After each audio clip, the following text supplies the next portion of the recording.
നമ്മുടെ പ്രപഞ്ചം അനന്തമാണ്. ഞാൻ ഈ വീഡിയോയിലൂടെ നിങ്ങളുടെ സംശയത്തിനെല്ലാം ഉത്തരം തരാൻ പോകുന്നതാണ്. ഈ ബഹിരാകാശത്തെപ്പറ്റിയും പ്രപഞ്ചത്തെപ്പറ്റിയും. ആദ്യത്തെ ചോദ്യം, ഡസ് ഏലിയൻ എക്സിസ്റ്റ്? അതിന് നമുക്ക് അത്ര ഉറപ്പ് പറയാൻ കഴിയില്ല. കാരണം ഈ യൂണിവേഴ്സ് ഉണ്ടായിട്ട് 13.8 ബില്യൺ ഇയേഴ്സായി. അത്രയ്ക്ക് സമയം മതി ഒരു ഇൻ്റലിജൻറ്റ് സിവിലൈസേഷൻ ഉണ്ടാകാൻ. നമ്മൾ മനുഷ്യരാശി ഉണ്ടായിട്ട് തന്നെ 2 ലക്ഷം കൊല്ലം മാത്രമായിരിക്കും. അപ്പോൾ അതിനു മുമ്പേ ഇതിനെക്കാട്ടി അഡ്വാൻസ് സിവിലൈസേഷൻ ഉണ്ടായും നശിച്ചു പോയിട്ടും ഉണ്ടാകാം. എന്നാൽ അടുത്ത ചോദ്യം, why humans are so advance? ഇങ്ങനൊരു ചോദ്യം ചോദിച്ചാൽ എനിക്ക് പെട്ടെന്നൊരു ഉത്തരം കിട്ടില്ല. 1000 കൊല്ലത്തിൻ്റെ കണ്ടുപിടുത്തങ്ങളും കഷ്ടപ്പാടും ഇൻഡസ്ട്രിയൽ റവല്യൂഷനും കാരണമാണ് മനുഷ്യന്മാർ ഇത്ര അഡ്വാൻസ് ആയത്. പിന്നെ അതിന് കുറേ ശാസ്ത്രജ്ഞന്മാരുടെ പങ്കുണ്ട്. ബട്ട് നമ്മളിപ്പോഴും വളരെ ചെറുതാണ്. 0.7 ടൈപ്പ് സിവിലൈസേഷനാണ് നമ്മൾ.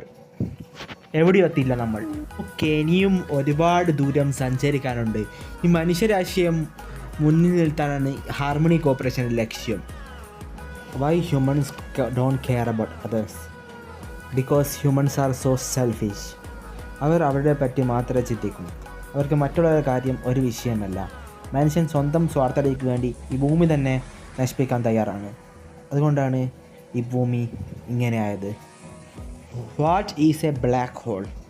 ഒരു ബ്ലാക്ക് ഹോൾ എന്ന് പറഞ്ഞാൽ സ്പേസിനെയും ടൈമിനെയും സ്റ്റോപ്പ് ചെയ്യുന്ന സാധനമുണ്ട്. സൂപ്പർ നോവ എക്സ്പ്ലോഷൻ എന്ന ഒരു നക്ഷത്രം നശിച്ചാലാണ് ബ്ലാക്ക് ഹോൾ ആദ്യമായിട്ട് പ്രത്യക്ഷപ്പെടുന്നത്. ഈ ബ്ലാക്ക് ഹോൾ വഴി നമുക്ക് ടൈം സ്ലോ ആയിട്ടും പതുക്കെ ആയിട്ടും അനുഭവപ്പെടും. അതാണ് ബ്ലാക്ക് ഹോളിൻ്റെ പ്രധാന തത്വം. ഇപ്പം ഞാൻ നിങ്ങൾക്ക് ബ്ലാക്ക് ഹോളിൻ്റെ ഇക്വേഷൻ കാണിച്ചിട്ട് കുറച്ച് അതിനെപ്പറ്റി എക്സ്പ്ലെയിൻ ചെയ്യാം. ഇക്വേഷനിൽ ഡൗണിൽ ഡിനോമിനേറ്ററിൽ C⁴. അതിൻ്റെ വാല്യൂ 3 × 10⁸ ആണ്. ലൈറ്റിൻ്റെ സ്പീഡാണ്. അത് യൂണിവേഴ്സലി പ്രൊപ്പോർഷനാണ്. നമ്മൾ ബ്ലാക്ക് ഹോളിൻ്റെ അടുത്ത് കടക്കുമ്പോൾ യൂണിവേഴ്സൽ ഗ്രാവിറ്റേഷണൽ വാല്യൂ ആയിട്ട് ഡയറക്റ്റ്ലി പ്രൊപ്പോർഷണലും അതിൻ്റെ റേഡിയസുമായിട്ട് ഡയറക്റ്റ്ലി പ്രൊപ്പോർഷനും ലൈറ്റിൻ്റെ സ്പീഡായിട്ട് ഇൻവേഴ്സ്. അങ്ങനെ പറഞ്ഞാൽ നമ്മൾ അതിൻ്റെ അടുത്ത് പോകുമ്പോൾ നമ്മുടെ സ്പീഡ് ലൈറ്റിൻ്റെ സ്പീഡ് കുറയുകയും നമ്മുടെ സ്പീഡ് നമുക്ക് എല്ലാ അവസ്ഥയും സ്ലോ ആയിട്ട് അനുഭവം. What is Schrodinger cat experiment? എന്താണ് Schrodinger cat experiment? Explain it. ഒരു ഉദാഹരണം പറഞ്ഞാൽ, ഒരു യൂണിവേഴ്സ് തന്നെ ഒരു പൂച്ച ജീവിച്ചും മരിച്ചും simultaneously in the super position എന്നാണ് ഷ്രോഡിംഗർ കാറ്റ് എക്സ്പെരിമെൻറ്റിൻ്റെ അർത്ഥം. അതേ സമയത്ത് നമ്മൾ ഒബ്സർവ് ചെയ്യുന്നതിന് മുമ്പ് പൂച്ച ജീവിച്ചിട്ടും മരിച്ചിട്ടും സൂപ്പർ പൊസിഷനായിട്ടുണ്ടാവും. അങ്ങനെ പറഞ്ഞാൽ നമ്മൾ ഒറ്റൊരു ഔട്ട്കം മാത്രമേ കാണൂ. ഇതൊരു മാത്സ് നമ്മൾ പഠിച്ച പ്രൊബബിലിറ്റി പോലെയാണ്. ഒരു കോയിൻ ടോസ് ചെയ്താൽ നമ്മളാകെ ഒറ്റൊരു സിംഗിൾ ഔട്ട്കമ്മേ കാണും.